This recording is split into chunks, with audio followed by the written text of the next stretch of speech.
বিস্তারিত জানাচ্ছেন দীপু সিং। গ্রেফতার হওয়ার আগ পর্যন্ত কথিত জ্যোতিষরাজ লিটন দেওয়ান শেষ দর্শন একটি প্রতিষ্ঠানের নামে প্রতারণার রমরমা ব্যবসা ফেদে বসেছিল।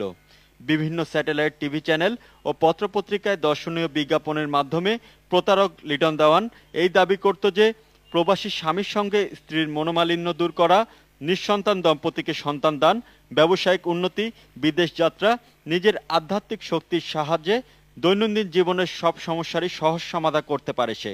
তথাকথিত এই জ্যোতিষরাজের প্রতারণার ফাঁদে পা দিয়ে সহজ সরল বহু মানুষ তাদের সর্বস্ব খুইয়েছেন। শুধু প্রতারণাই নয়, সহজ সরল নারীদের মিষ্টি কথায় ভুলিয়ে নানাভাবে যৌন হয়রানি করত প্রতারক লিটন দেওয়ান। কথিত এই জ্যোতিষরাজের বিরুদ্ধে বৃহস্পতিবার রাজধানীর রমনা থানায় ধর্ষণ সহ যৌন হয়রানির অভিযোগে পৃথক দুটি মামলা দায়ের করেন প্রতারিত দুই নারী।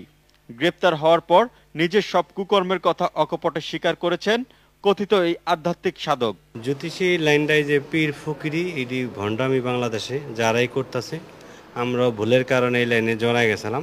নিঃসন্তান মহিলারা আমাদের কাছে কম আসে, এমনি বিভিন্ন মহিলারা আমাদের কাছে আসে, অনেক সময় আমাদের সান্নিধ্য পেতে চায় এবং আমরা লোভলার সাথে জড়াই যাই। এই বিভিন্নভাবে আমি চিন্তা ভাবনা করছি যে এই লাইন ছেড়ে দিব।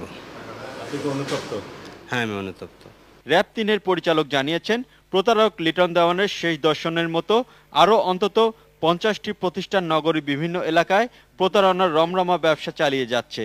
আধ্যাত্মিক শক্তির দাবিদার এই প্রতারকের খপ্পরে পড়ে সর্বস্ব খুইয়ে পথে বসেছে বহু নিরীহ মানুষ।